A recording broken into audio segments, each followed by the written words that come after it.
ప్రియుడు కోసం భర్తను హనీమూన్ తీసుకువెళ్ళి చంపేసింది. అసలు మొత్తం వింటేనే నాకు మొత్తం చిరాకులేస్తుంది. ఎందుకంటే ఇంకోసారి పెళ్లి చేసుకోవాలా వద్దా అని చాలా భయమేస్తుంది. ఎందుకంటే పిచ్చిలేసిపోతుంది. అసలు ఇది చెప్తూనే ఉంటేనే నాకు షివరింగ్ అనిపిస్తుంది. ఎందుకంటే అసలు హనీమూన్‌కి తీసుకువెళ్ళి ఇలా చంపడం ఏంటి? నాకసలు పిచ్చిలెక్కిపోతుంది. ఎందుకంటే ఇప్పుడు భార్యకు పెళ్లయింది. బట్ ఆ లవర్ తోటి కుమ్మక్కై చంపేసింది. సో, ఈ స్టోరీ ఎలా వెళ్తుందంటే మే నెల 26కి వీళ్ళ పెళ్లయింది. పెళ్లయిన తర్వాత భర్త ఏం చేశాడు? సో, హనీమూన్ ఏమొద్దు ఇక్కడే ఉందాం, హ్యాపీగా ఉందాం అంటే ఈ భార్య ఫస్ట్ నుంచి కుట్ర పన్నుతుంది. లవర్ తోటి ఏం చేద్దాం? ఇతను ఎలా చంపుదాం? మేము ఎలా కలిసుందాం అని లవర్ తోటి మొత్తం కన్వర్జేషన్ చేస్తుంది.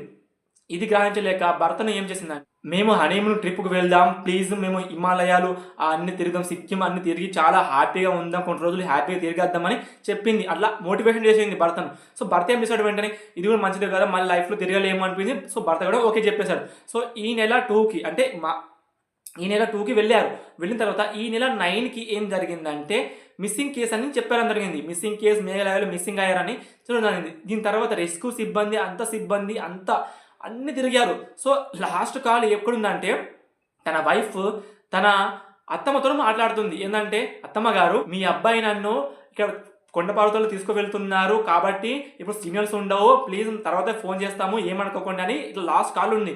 సో, ఆ కాల్ పట్టుకొని వీళ్ళు ఈ పర్వతానికి వెళ్తున్నారని తెలియడం జరిగింది. కాబట్టి అదే సైడ్‌లో మొత్తం రెస్క్యూ సిబ్బంది చేశారు. మొత్తం చేసిన తర్వాత ఒక లోయలో వాటర్ ఉన్న లోయలో చంపేసి అంటే పొడిచేసి అక్కడ మొత్తం గందరగోళంగా ఉంది. సో, కిందకి పోయి ఆ కార్‌ని తీసి చూస్తే పోస్ట్ మార్టం చేయంగా ఏమనిపించిందంటే కింద పడితే గాయాలయ్యి చనిపోవాలి. కానీ కత్తిపోట్లున్నాయి. సో, ఇక్కడ ఏమేమో జరిగిందని కూడా ఉంటారని చాలా అనుమానించారు. సో, దీంతోటి మొత్తం రెస్క్యూ సిబ్బంది వీళ్ళు ఏం చేశారు? వైఫ్ ఎక్కడ పోయింది? అంటే మిస్సింగ్ కేస్‌గా పట్టింది ఈ వైఫ్ మొత్తం.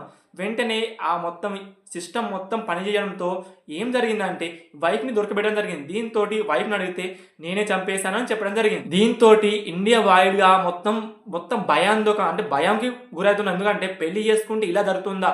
సో, ఒక అబ్బాయి కోసం ఒక భర్తను చంపేసింది.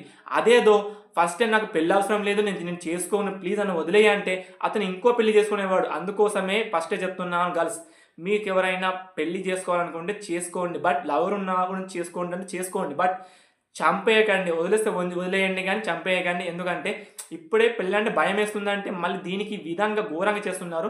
అందుకని చెప్తున్నాను బాయ్స్ మీకైతే ఖచ్చితంగా చెప్తున్నాను. మీరు కూడా 10% తెలుసుకొని కాదు 100% తెలుసుకొని పెళ్లి చేసుకోవాలని కోరుకుంటున్నాను. అలాగే వెళ్తూ మన ఛానల్ లైక్ అండ్ సబ్స్క్రైబ్ చేయండి.